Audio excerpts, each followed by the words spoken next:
ये है कि एक्स्ट्रा सेलुलर डाइजेशन और इंट्रा सेलुलर डाइजेशन में डिफरेंस क्या होता है। मतलब क्या अंतर होता है दोनों में। तो सबसे पहले हम डाइजेशन को समझ लेते हैं। डाइजेशन होता क्या है। देखिए, डाइजेशन जो प्रक्रिया होती है इसमें क्या होता है कि जो कॉम्प्लेक्स फूड मटेरियल होते हैं, ठीक है, कॉम्प्लेक्स फूड मटेरियल जो होते हैं वो डाइजेशन की प्रक्रिया के द्वारा सिंपल फूड मटेरियल में बदल जाते हैं। ठीक है। देखिए, कॉम्प्लेक्स फूड मटेरियल जो होता है ये इनसॉल्युबल भी होता है, मतलब ये सॉल्युबल नहीं होता है और एब्जॉर्ब नहीं किया जा सकता है। ठीक है। लेकिन जब डाइजेशन की प्रक्रिया हो जाती है, जब डाइजेशन की प्रक्रिया कंप्लीट हो जाती है, तो ये कॉम्प्लेक्स फूड मटेरियल जो होता है वो सिंपल फूड मटेरियल में चेंज हो जाता है और ये सॉल्युबल होता है। सॉल्युबल होने के साथ साथ ये ईजिली जो है बॉडी के द्वारा, जो बॉडी सेल्स होती हैं उसके द्वारा एब्जॉर्ब करने योग्य हो जाता है। ठीक है। तो डाइजेशन का मतलब समझ गए।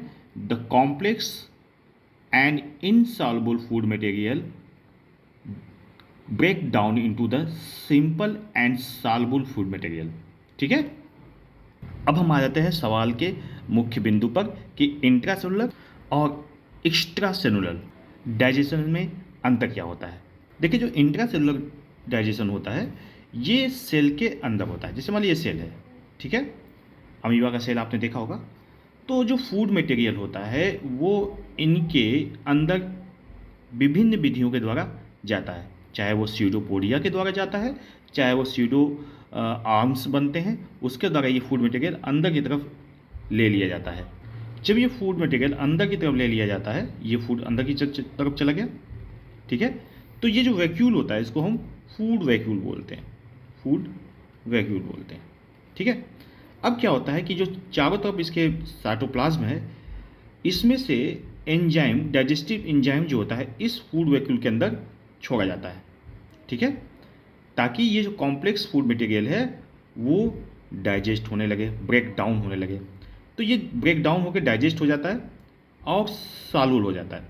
फिर क्या होता है कि जब ये ब्रेक डाउन हो जाता है और सॉल्युबल हो जाता है तो ये सराउंडिंग साइटोप्लाज्म के द्वारा एब्जॉर्ब कर लिया जाता है। ठीक है। और जो इसके बचे हुए रेजिडुअल सब्सटेंस होते हैं वो बाहर की तरफ फेंक दिए जाते हैं। ठीक है।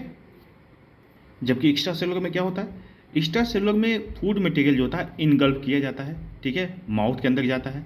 माउथ के बाद ये आइसोफेगस में होते हुए या जो भी ऑर्गेनिज्म में डाइजेस्टिव सिस्टम होता है उसके द्वारा ये जाता है और एक विशेष तरह के ऑर्गन पाए जाते हैं जिसको डाइजेस्टिव सिस्टम या डाइजेस्टिव ऑर्गन बोलते हैं या एलिमेंट्री कैनाल बोलते हैं, उसके अंदर ये जाकर ब्रेक डाउन होता है और उसके बाद डिफरेंट टाइप के एंजाइम्स के अंदर छोड़े जाते हैं और ये सिंपलर फूड मटेरियल में चेंज हो जाता है।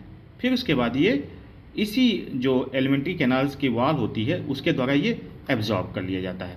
तो देखिए, यहाँ पर जो डाइजेशन हो रहा है ये आप देख रहे हैं, ये डाइजेशन जो हो रहा है ये सेल के बाहर हो रहा है, इनसाइड द एलिमेंट्री कैनाल। जबकि यहाँ पे क्या हो रहा है कि ये डाइजेशन जो होता है सेल के अंदर हो रहा है। तो जब सेल के अंदर होता है तो इसको हम इंट्रा सेलुलर डाइजेशन बोलते हैं। जब ये डाइजेशन सेल के बाहर यानी एलिमेंट्री कैनाल या डाइजेस्टिव सिस्टम में होता है तो इसको हम एक्स्ट्रा सेलुलर डाइजेशन बोलते हैं। तो पहला पॉइंट हम यहाँ पे लिखते हैं, फर्स्ट पॉइंट, कि the digestion of food occur within the cell. ठीक है। जैसा कि मैंने आपको समझाया, इसमें क्या लिखेंगे, the digestion occur outside the cell, the digestion occur outside the cell मतलब एलिमेंट्री कैनाल में होता है या डाइजेस्टिव सिस्टम में होता है।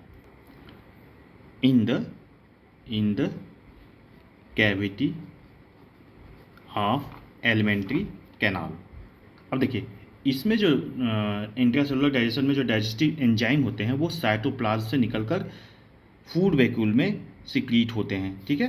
तो digestive enzyme are secreted by the surrounding cytoplasm into the food vacuole। अब देखिए इसमें क्या होता है, जो एंजाइम्स होता है वो स्पेशल सेल्स के द्वारा सिक्रीट होते हैं, जैसे कि आपका पेनक्रियाज होता है या जो स्मॉल इंटेस्टाइन होती है उसमें जो सेल्स होती है, ठीक है। तो इसमें स्टोमक में जो सेल्स होती है, तो स्पेशल सेल्स होती है वो विशेष रूप से एंजाइम्स को ही सिक्रीट करती है, और किसमें, इनसाइड द एलिमेंट्री कैनाल। ठीक है, digestive enzymes are secreted by special cells into the cavity of alimentary canal. अब देखिए तीसरा जो अंतर होता है, डाइजेस्टिव प्रोडक्ट जो होते हैं वो डिफ्यूज कर जाते हैं साइटोप्लाज्म में, किसमें, इंट्रासेलुलर में। ठीक है, देखिए मैंने अभी आपको बताया था कि जो फूड वैक्यूल होते हैं जिनके अंदर फूड जो होता है डाइजेस्ट होता है, वो जब डाइजेस्ट हो जाता है फिर वो क्या होता है, सराउंडिंग साइटोप्लाज्म में एब्जॉर्ब कर लिया जाता है। ठीक है, इस तरह से चारों तरफ से, ये साइटोप्लाज्म चारों तरफ से है। ठीक है, इसमें ये जो फूड वैक्यूल से ये फूड मटेरियल जो होता है ये एब्जॉर्ब कर लिया जाता है।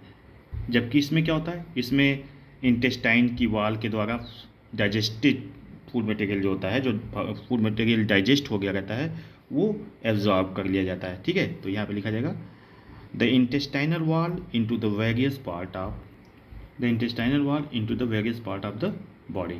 ठीक है, यहाँ पे साइटोप्लाज्म के द्वारा एब्जॉर्ब किया जाता है, ये इंटेस्टाइनल वॉल के द्वारा एब्जॉर्ब कर लिया जाता है। चौथा पॉइंट देख लेते हैं, जो इंट्रा सेलुलर डाइजेशन होता है ये लेस इफिशियंट मेथड होता है, लेस इफिशियंट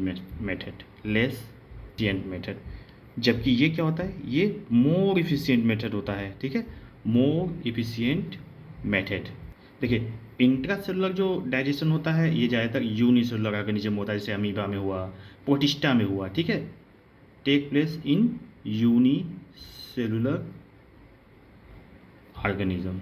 ठीक, जिसमें एक ही सेल होगा उसमें ये होता है, ये क्या होता है, मल्टी सेलुलर ऑर्गेनिज्म होता है, मल्टी सेलुलर ऑर्गेनिज्म में होता है। ठीक, तो ये डिफरेंस हुआ इसका। ठीक,